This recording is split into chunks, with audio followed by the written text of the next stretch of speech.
La République démocratique du Congo et la République sœur du Congo sont comme plusieurs autres pays d'Afrique liés par leur histoire coloniale qui ont connu le dénouement en 1960. L'épopée de la souveraineté acquise presque simultanément par plusieurs pays francophones avec un accent sur son origine a été partagée au cours de l'entretien que le président de la République a accordé au chef de la diplomatie congolaise. Jean-Claude Gakoso, qui était porteur d'une correspondance destinée à Félix-Antoine Tshisekedi Tshilombo de la part de son homologue du Congo-Brazzaville, a par la même occasion sollicité la participation de la RDC au colloque qui sera organisé le 27 octobre prochain au Congo-Brazzaville sur la création de la France libre par le général de Gaulle, qui a conduit à l'organisation des bataillons de marche pour prendre part à la Deuxième Guerre mondiale. Le patron de la diplomatie du Congo-Brazzaville a, au sortir de l'entretien, salué le maintien assuré de bonnes relations entre les deux pays liés par l'histoire. Cet après-midi, c'est un fait de mémoire lié à notre histoire commune. Vous savez, cette année, la plupart des pays africains célèbrent les 60 ans des indépendances. Mais on a le sentiment que beaucoup ont oublié que la décolonisation procède d'un fait majeur et ce fait qui n'est pas le seul, mais un fait majeur, c'est la débâcle de la France en 1940.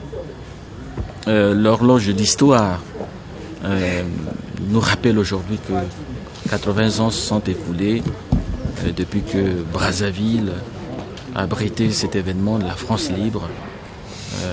Et donc, nous avons décidé que cet événement ne pouvait pas passer par pertes et profits.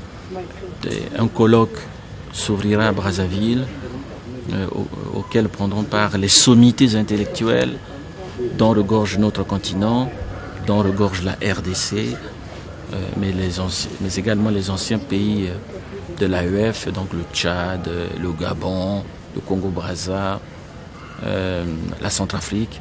Le Cameroun était un pays sous mandat, mais il a également participé aux événements auxquels je fais allusion. Donc voilà, en deux mots, l'objet essentiel de l'audience dont son Excellence m'a fait l'honneur cet après-midi ici à Kinshasa.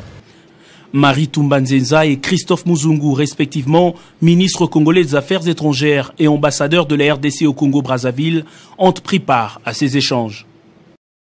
Devant le professionnel œuvrant dans le secteur sanitaire, le gouverneur Joseph Stéphane Mukumadi a lancé les travaux de la réunion du comité provincial du secteur de la santé appuyé par l'USAID dans la cité Tchoumbé. Déclarons ouvert cette session. La santé n'a pas de prix, dit-on. Le gouverneur Mukumadi a rappelé au corps médical leur devoir sacré avant d'ajouter quelques recommandations, notamment la dépolitisation du secteur sanitaire dans sa chère province. La politisation à outrance de la santé pose problème. Et aujourd'hui, j'aimerais que sur cette séance et sur cette réunion, en sortant d'ici, que dans la résolution qui seront inscrites, je mènerai la dépolitisation totale de l'espace santé.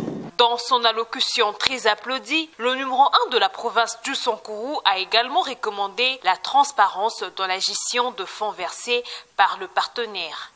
Je verrai qu'il y ait une transparence accrue sur tous les financements versés par le partenaire. Au sortir de cet atelier, quelques participants n'ont pas manqué de livrer leurs impressions.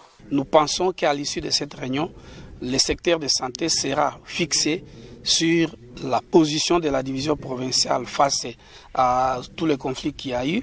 Et nous saurons quel est le chef de division qui va continuer avec nous, qui va engager la division provinciale. Et de ce fait, ça va renouveler la confiance des partenaires pour que les plans d'action opérationnels de la division provinciale soient approvisionnés en termes de financement. Parce qu'il y a des partenaires qui n'avaient plus de confiance à la division provinciale. Signalons que ce programme vise à renforcer les capacités de corps médical afin d'administrer le soin de santé de qualité. C'est pour s'enquérir de la politique nationale énergétique en RDC que l'ambassadeur extraordinaire et plénipotentiaire de Chine en RDC, Zhou Jing, a rencontré l'équipe dirigeante du ministère des Ressources hydrauliques et électricité avec à sa tête le ministre d'État Eustache Mouanzi Mumbembe. Au cours de cet entretien, il était question de faire un état des lieux de coopération entre la Chine et la RDC dans les domaines de l'énergie. Zhou Jing a émis le vœu de voir les Chinois accompagner la RDC dans le secteur énergétique, l'énergie étant un potentiel important pour le développement de la RDC. Nous avons beaucoup discuté et nous avons dégagé des consensus qu'il existe un potentiel énorme de coopération dans le domaine énergétique. Nous avons aussi échangé sur des pistes de coopération pour faire ensemble des études de faisabilité ou dans le domaine solaire et éolien. Oui, nous avons aussi fait des échanges sur le Grand Inga. C'est un projet géant que des entreprises chinoises participent à des études de faisabilité qui sont des entreprises chinoises qui sont très intéressées pour y participer. Les ministres d'État, ministre des Ressources hydrauliques et électricité, maître Eustache Mouanzi Mumbembe, a de son côté exprimé sa satisfaction de resserrer encore une fois les liens de coopération qui ont toujours existé entre la Chine et la RDC. La Chine qui accompagne la RDC dans ses efforts de développement à plus de 90% dans plusieurs domaines reste un partenaire important pour la RDC, a-t-il martelé. Inga 3 continue à attirer du monde et devient ainsi un projet mondial. La signature d'un protocole d'accord signé ce mercredi 26 août au bureau du travail du Conseil spécial du chef de l'État en charge de la sécurité entre la République démocratique du Congo, représentée par le ministre d'État, ministre des Ressources hydrauliques et électricité d'une part, et les consortiums d'entreprises allemandes représentés par le groupe Evagon d'autre part. Ce jour, la République démocratique du Congo a l'intention de développer Grand Inga pour que cette énergie serve au développement du pays, serve au développement du continent et voire même en international. Le développement du Grand Inga est l'objectif poursuivi par la signature de ce protocole afin de faire décoller le projet, soutient ainsi le représentant allemand du groupe Evagon. C'est un projet qui est important pour le pays, la République démocratique du Congo, pour démarrer le projet de Inga 3 et utilise l'énergie pour la production de hydrogène vert pour un produit final qui est produit dans le pays et ça donne beaucoup de recettes pour l'État ici, beaucoup d'emplois. Les montants qui y sera investi n'est pas encore connu, mais tout prouve que l'Allemagne est bien décidée d'investir gros. Tout va être mon terroir et la décision avait été prise au Conseil des ministres pour que justement nous allions à deux avec le ministre de la Défense et une grande délégation, plutôt pour des raisons de sécurité et de paix.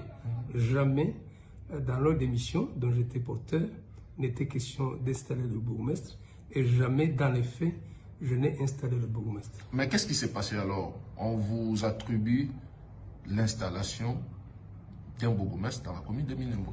Voilà. On me l'a attribué de façon extrêmement abusive et mensongère. Nous sommes à Minembwe avec le ministre de la Défense, mon collègue, avec le chef de l'armée et bien d'autres officiers, avec 10 députés nationaux, mais aussi avec le gouverneur de la province du Sud-Kivu et le ministre provincial de l'Intérieur. Alors, nous tenons des réunions sur le plan de la sécurité. Le bourgmestre de Minembwe fonctionne comme commune, comme bourgmestre depuis environ 2 ans. Normalement, il a été notifié par le gouverneur après sa nomination. Mais au cours de ce bref séjour, une question vient sur la table, posée par la société civile, posée par des officiels qui sont sur place, mais aussi par la population, à savoir pourquoi est-ce qu'on a installé le maire de ville d'Ouvira, le maire de ville de Baraka, le maire de ville de Kamituga, après leur notification, mais le bourgmestre de Minembwe notifié au même moment lui n'a pas été installé, ça veut dire une formalité administrative qui n'a pas une grande importance, même dans la loi. Mais c'est plutôt psychologique. Et le gouverneur de province du Sud Kivu, le ministre de l'Intérieur disent, en effet, vous avez raison. Ça n'empêche pas au bourgmestre de poser des actes qui revêtent le caractère officiel, administratif, mais parce que vous le demandez, et parce qu'ailleurs ça a été fait, nous n'avons pas besoin de rentrer à Bukavu pour revenir pour ça. Nous le faisons le matin et le ministre de l'Intérieur a agi devant. Nous sommes ici envoyés par le commandant suprême, commandant des forces armées congolaises et de la police nationale, le président de la République, Félix Antoine Tshisekedi. Comme ministre de la Défense, avec le chef d'état-major général des forces armées, avec les députés nationaux des différentes circonscriptions électorales, nous avons commencé une caravane de défense, de sécurité et de paix depuis Bunia, Beni, et la troisième étape c'est ici et ce n'est même pas encore fini. Notre mission, c'est d'amener partout le vœu du chef de l'État qui se traduit en 3-4 mots: la paix pour tous, par tous.